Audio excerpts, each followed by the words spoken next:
Okay, so we're talking about indoor air quality and 10 things you can do to improve indoor air quality.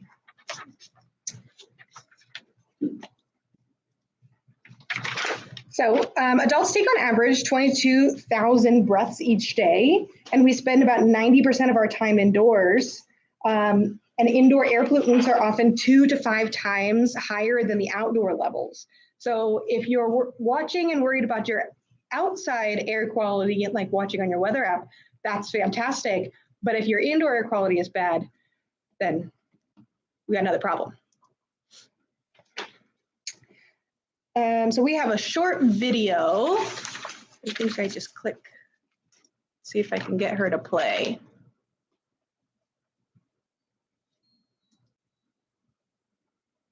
Nope. We may have a short video, we may not, we don't.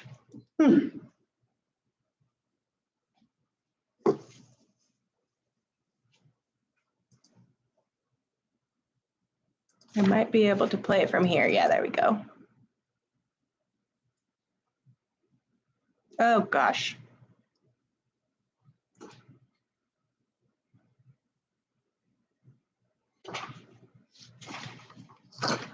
Here I go, from being prepared.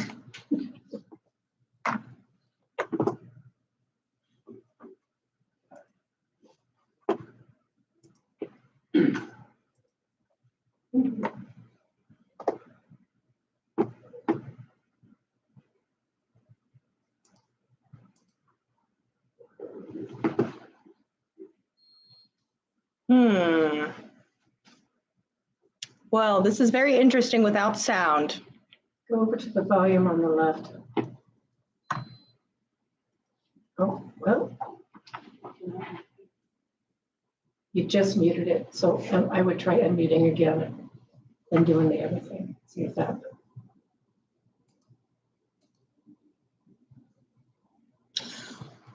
Well,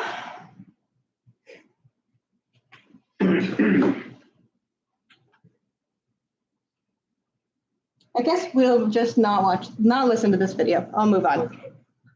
You don't have them? I don't know what they're saying. Does the TV itself have a volume? I don't think so. I don't know. I'm afraid to turn it off.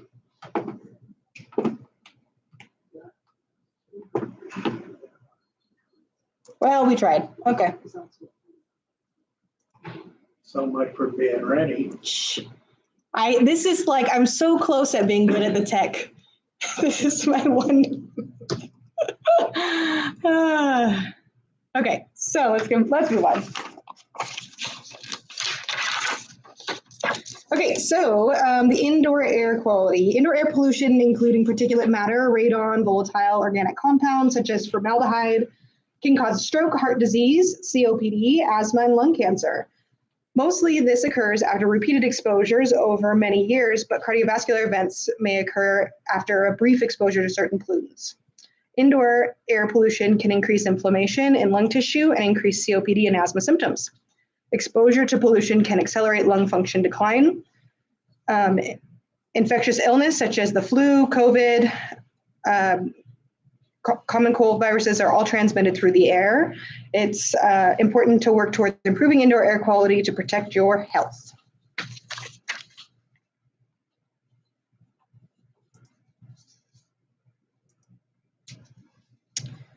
Successfully managing chronic lung disease is part of finding a successful medication regimen and part managing exposures to the environment to minimize flare-ups or exacerbations.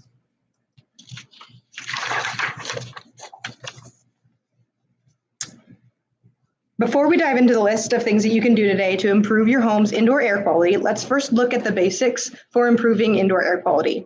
This is a stepped approach. Generally, you always start at the first step and then you move to 2 and then 3. So the steps are: 1, source control works to eliminate or reduce the source of pollutants. Simply, if the pollutant isn't present, it can't cause a problem. For example, air fresheners are a source of several pollutants, including volatile organic compounds, or VOCs. Source control would be stopping to use air fresheners. If that isn't possible, then at least reducing their use. Number 2 is ventilation. Ventilation draws in fresh air, outdoor air to dilute pollutants inside. Ventilation is best used in tandem with source control. And then number 3 is air cleaning using machines such as an air purifier to filter out pollutants. This is also done in your HVAC system or with a standalone air purifier. Alone, this is not an effective method for addressing indoor air quality and is best used alongside ventilation and source control. So you'll see these strategies laid out in more concrete examples in the coming slides. Ooh. Too fast. Okay, so tip number 1 is to keep a smoke-free and a vape-free home and car. So tobacco and marijuana smoke and emissions from e-cigarettes and vape devices are lung irritants and contain hundreds of chemicals that have been shown to be toxic and carcinogenic. These also emit particulate matters that can travel deep into the lungs. Even after the smoke clears, all the chemicals and particles can settle onto the surfaces of our homes and cars. This is called third-hand smoke. Those particles can still cause harm if they're breathed in. To control the source, do not allow anyone to smoke anything in your home or your car. If someone in the home uses these products, they should smoke them outside, away from the home, as the smoke can still drift inside.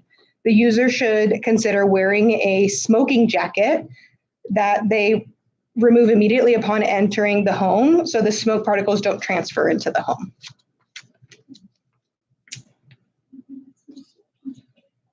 Yeah. I think Hugh Hefner made it popular for sure. But yeah, that's what a smoking jacket is. There's also another thing called a smoking bib that is a flame retardant for people who frequently drop their cigarette on themselves. What? Yep. Okay, number 2 is do not burn anything indoors. So the combustion process, which is a result of burning fuel, oil, gas, kerosene, wood, coal, and propane, creates many byproducts that create poor indoor air and can harm health. Combustion byproducts, including particulate matter, carbon monoxide, nitrogen dioxide, carbon dioxide, sulfur dioxide, water vapor, and hydrocarbons. To eliminate exposure to these combustion byproducts, do not burn anything indoors, including candles and incense. Avoid using wood-burning stoves or fireplaces unless it is your only heat source. If you must use these, practice good wood-burning practices, including using an EPA-certified wood-burning stove, which releases fewer byproducts, only burning seasoned firewood, which is firewood that is cut, they said cute, cut and dried for at least 6 months, and newspaper for dry kindling. You can also ensure proper ventilation. Stoves and fireplaces should be vented to the outside, and the damper should be open. Have stoves, fireplaces, and chimneys regularly inspected every year and maintained by a professional. Also, using a portable air cleaner when you are using a wood stove or fireplace can help reduce airborne particulate matter.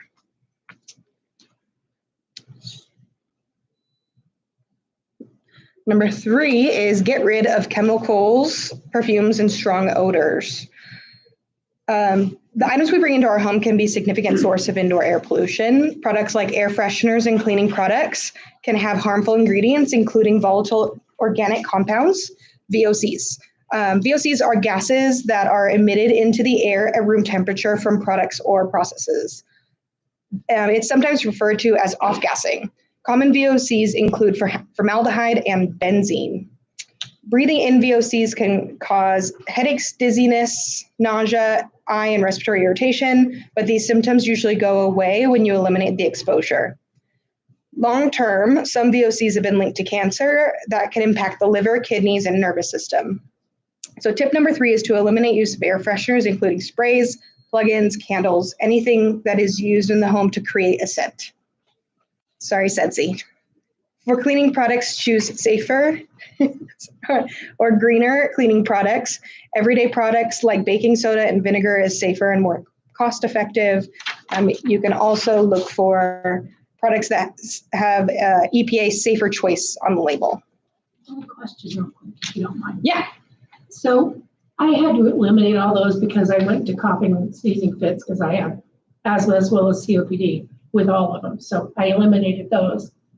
But I read somewhere that it was okay to use like, when you grate an orange peel and put that in alcohol and aerosolize it so that you have, and so that's what I've been using, and I don't have a reaction to that, but I don't know if that is in fact okay. I believe it would be because it's all natural. There isn't going to be any byproducts like the formaldehyde or the benzene or the VOCs because it's the fruit and the rubbing alcohol dries and dissipates. Yeah. So yeah. Okay, cool. That's a great alternative. Yeah. Okay, cool. Good question. Next one, the next tip is maintain your gas appliances. So if you rely on fuel burning appliances for heating or cooking, it's critical that you make sure they are in proper working order. These appliances can emit a number of harmful gases and pollutants into the air, which impair lung function and can even cause death in extreme circumstances, such as with carbon monoxide poisoning. You should have your gas furnaces inspected annually. Ensure proper ventilation, especially during cooking. Use exhaust fans over the stove top or open windows during use. Install carbon monoxide detectors as a safety measure to alert you when it reaches unsafe levels. And the carbon monoxide detector should be plugged in at a level the same as where the height of your bed when you're sleeping, because that's a lot of times when we have carbon monoxide poisoning. You don't notice it until overnight, and you wake up and you have these extended hours of intoxication there. And so if you put if you have it up high, carbon monoxide is a heavy gas, so it'll take a lot longer for it to reach the detector. So you want to put it at your sleeping level. Never heard that. They actually have fire alarms that have the carbon monoxide detectors in them as well. Yeah, and I think the fire alarms that have the carbon monoxide detector, I think they're a lot more sensitive because they're typically up high. They absolutely are. They have them in the house and they go off. There you go. Good to know. They do work. They work. My husband tried to kill us last couple weeks ago. Oh no. I was boiling water for some hot cocoa on the stove, and he supposedly turned it off, and he didn't turn it off all the way. The flame went off. He didn't turn the gas off. And when we went to bed that night, I'm like, it smelled funny in the house. What is that? I thought it was the sink drain, and didn't think anything of it. I went to bed, could not sleep. Yeah. I kept smelling that stink everywhere. I'm like, what is that? Finally, like 4 hours later, I get up. I'm like, this is ridiculous. I got to open some windows. I got to do something. And something just made me think, check the stove. And one of the knobs was half on. I was like, are you kidding me? Yikes. I was like gagging. It was so gross. I'm glad you found it before something. Yeah. I don't know. It was just enough to make you sick, but not enough to maybe check your batteries. Well, we just put new batteries in all of them except one. And the one that we didn't get it is expired or something. We have to replace the whole unit. We took it off the wall. But, yeah. Typically, O2 sensors are supposed to be low to the ground. Mm-hmm. Yeah. That's one thing. Those Maybe yours. combo machines probably aren't that great. Unless we get the one she's got. I don't know what she's got. That sounds like sure something. Yeah. She needs to know which one you have because hers isn't working, but yours clearly is. It's a beauty brand. Is it? Yeah. And ask him, he's the one that went and bought them all. There you go. Lowe's, about $40 a pop. Okay. They're not cheap. Yeah. But I can usually Worth it. tell when the gas is not working because I instantly get a headache. Yeah. She smells it before the sensor. 30 seconds in and I can You got a human I detector. already have a headache. Yeah, headache is a really common sign. And then just feeling foggy. Later signs would be like cherry red lips, is one of the signs of carbon monoxide poisoning. If you ever do feel like you have carbon monoxide poisoning or if you've had exposure, you should go to the emergency room, and the treatment is typically to put you on high levels of oxygen to flush that out of your body. And if you Just so ever you get it, then you're very, very sensitive Yeah. for the rest of your life. Really? Yep. Oh, I've never heard that, but I here got we it go. As a Just for an kid, example. Yeah. and now it's like 30 seconds, like having gas cooktop. Yeah. And my mom left it on once, 30 seconds. And Wow. I instantly have a headache. Yeah, you're never going through that again. Yeah. I mean, that's kind of good too. Good and bad.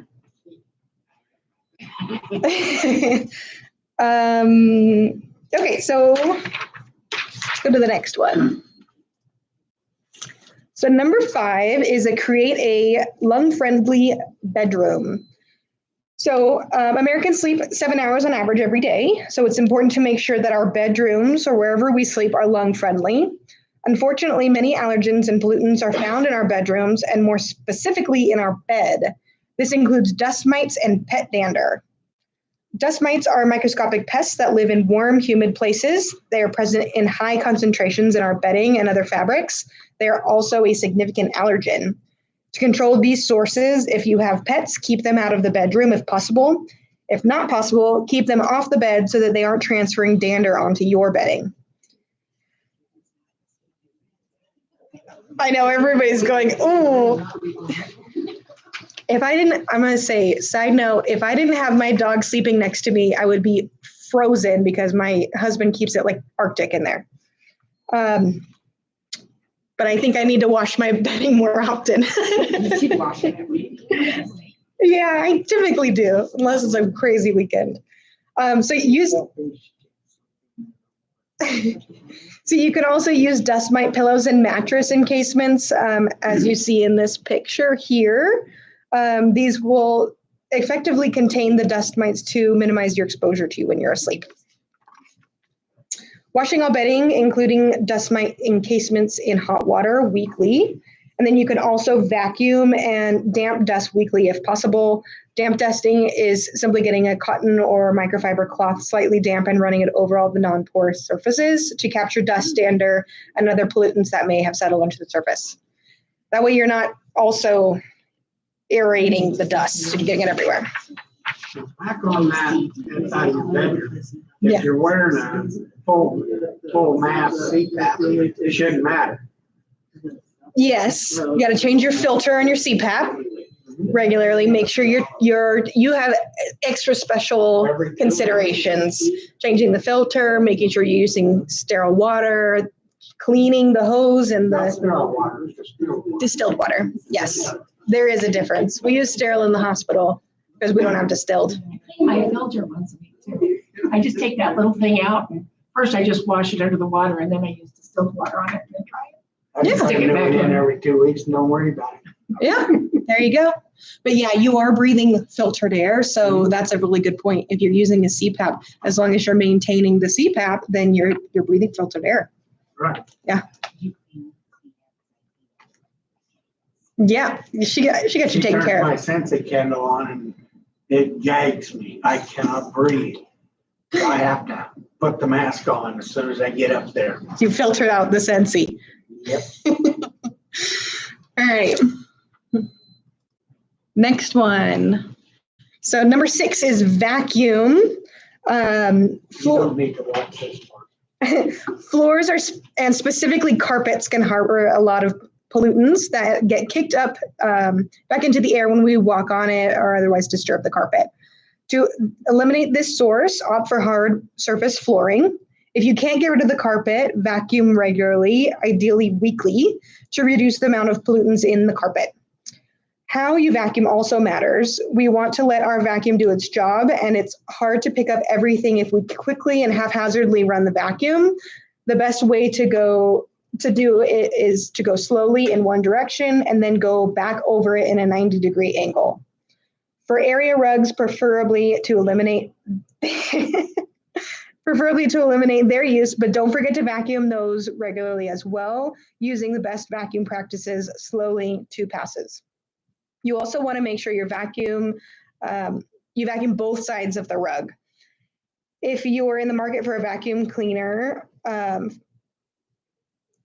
features to look for: a beater bar or agitator If you're in the market for a vacuum, features to look for is a beater bar or agitator, as you see in the picture above. HEPA filters, these are effective in eliminating 99.97% of airborne particles, and dirt sensor, which indicates when the carpet is clean. What about the whole home vacuums? Yeah, I don't know. Those are probably, I mean, they have a lot of features, so they're probably pretty good. They don't offer a HEPA filter though. Mm. A lot of them don't. But won't have the agitator. Right. Our heads. But then they don't have the agitator. But it's probably going more often, too. That's a good point. The one thing you have to do, check with those, because one of my brothers is a HEPA guy, and he said you should have it looked at least once a year, or have a look at it yourself, so that you can make sure that it's clean, because otherwise it has a tendency to push it back in. It can develop. It's like your furnace where everything goes in and out.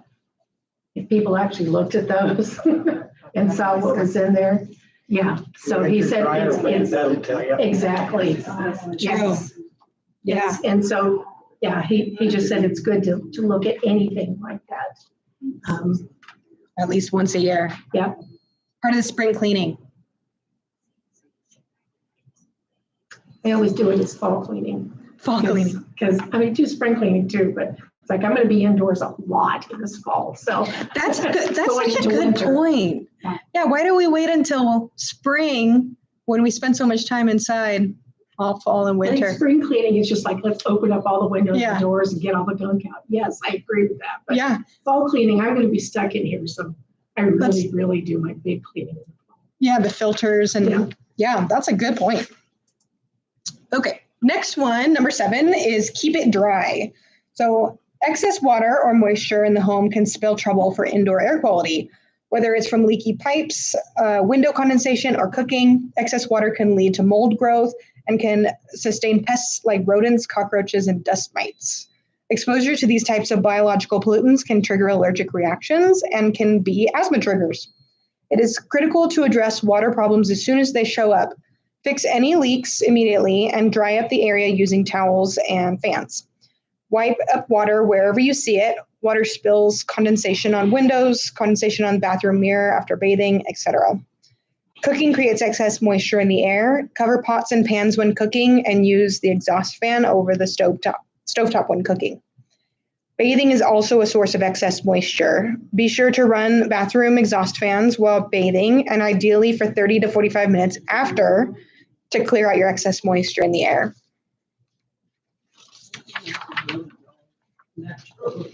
I know, we have such...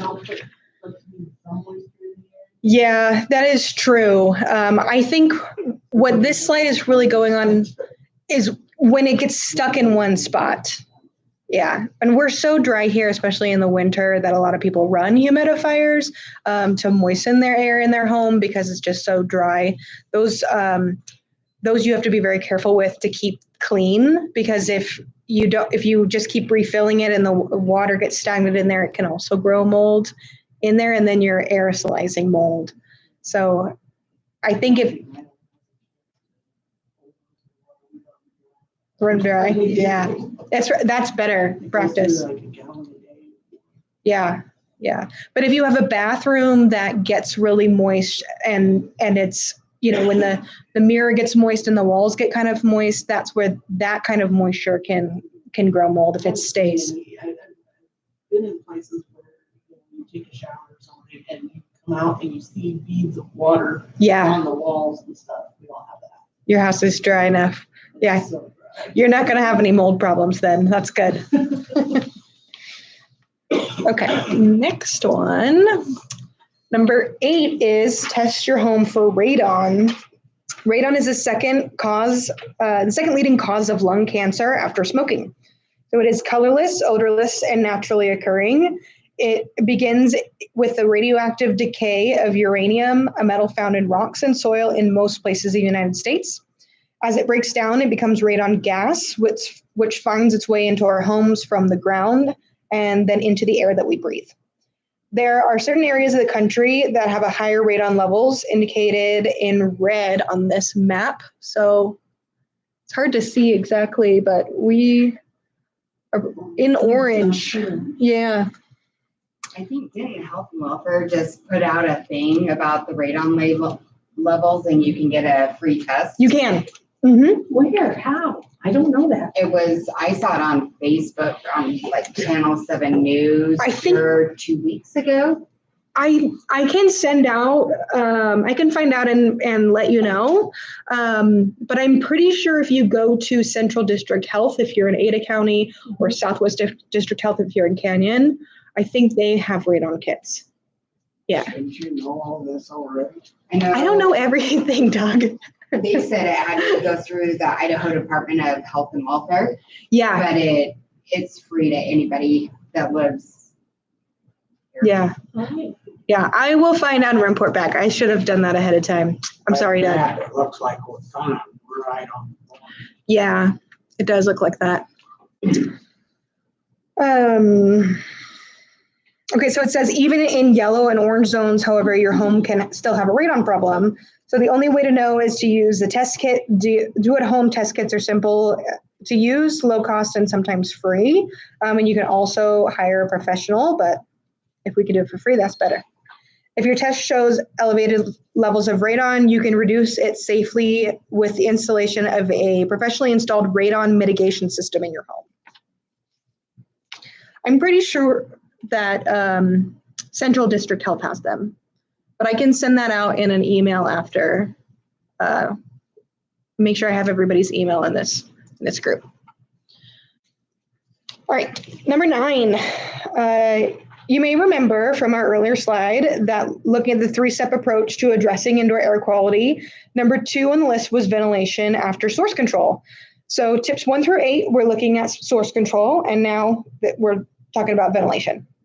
Ventilation plays a really important role in maintaining good indoor air quality. It helps to dilute pollutants indoors, helps to control humidity, provides necessary oxygen for fuel combustion, like in the use of gas appliances. But most heating and cooling systems do not actually bring in air from the outdoors, so we must rely on other means. So the best and easiest way to ventilate is to open up the doors and windows for 5 to 10 minutes every day.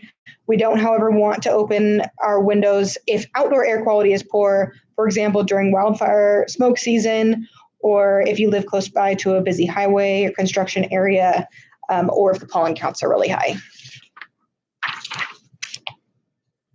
Another way is to run attic or window fans if you have those in your home. Run a window air conditioning unit with the vents open that draws out the outside air. Okay, last tip here. Number 10 is to clean the air. So the 3rd step in addressing indoor air quality is air cleaning. So here are some of the specific tips relating to your HVAC system and portable air cleaners. Both of these can filter indoor air, reducing the level of airborne pollutants. Heating, ventilation, and air conditioning is HVAC. Upkeeping and upgrading your air filtration system can help keep your indoor air clean. Properly maintaining your HVAC system or central air system and upgrading your HVAC filters can improve your home's air quality. HVAC filters clean pollutants from the air as it passes through them before circulating the air through the home or building. Using the MERV over 13 because it makes your system work harder, which can break it. I have heard that. I used to buy the high quality ones. And then because of him, and they told me no, not to do that. Part Yeah. of that all depends on the duct size. Yeah. Older homes have smaller ducting, so you can't use the higher MERV. That makes a lot of sense. I think this is probably geared towards newer homes. This presentation, but if you are unsure of what your duct system looks like, it would probably be a good idea to have somebody come and inspect it either way. Because if you have an old house and your duct system might need to be cleaned, then they could tell you, what's the highest rating you could use. But that's a really good point. Because if it makes your system break, then. We just went through this a year ago when we had to replace the furnace. Oh, That's yeah. how we know. Yeah. You've been in that predicament. Oh, man.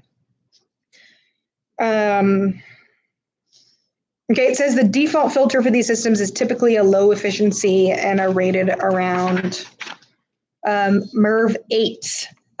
This says upgrading to a higher MERV rating, preferably 13 or above, will capture more smaller air particles from the air. And these disposable filters are about $12 each. The filter should be changed. This I do agree with. Even if you're using a lower grade filter because you're worried that you don't want to tax your system, changing your filter more often is always an option. So changing it every 2 months or when they're dirty. And you can tell if they're dirty by comparing the new filter to the old filter to a white piece of paper. That's what they should look like. And then if you can't use if you can't upgrade your filter or you can't change it as often, another option, or you want to just do this anyway, is to use a portable air cleaner or air purifier, which removes particulate matter and other airborne pollutants from the air.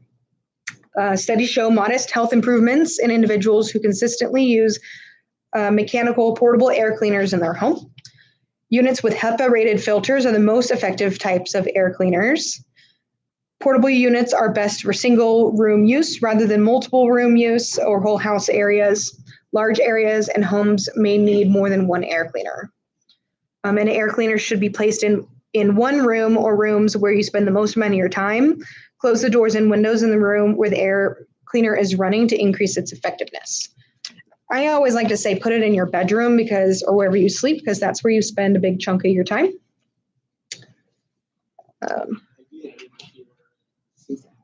Yeah, but you kind of have a air cleaner built into that because you have your filter. Yeah. So for you, I would probably say put your air cleaner by like your chair because you're using your CPAP. Or in every room of the house if you can. I have one in my bedroom and one in my. I do too. Yep. Yeah. That's awesome. So here's some additional resources for more information. I did give you guys, so I printed out the slides and I gave you a handout that's got some summaries of this. The key things to remember: indoor air is typically more polluted than outdoor air. Poor indoor air quality can worsen lung function and chronic disease. There are simple things you can do to improve the air quality in your home. Free support and resources are available to assist you in addressing your indoor air quality. Ta-da! Any questions? How do you know the difference whether your indoor air is worse than the outside air? I think just When Boise gets the inversion, right. indoor air is definitely better than outdoor air. I think the point is the indoor air is going to be the same or worse than the outdoor air, right? Unless you run air purifiers and clean them. Clean your little clean space.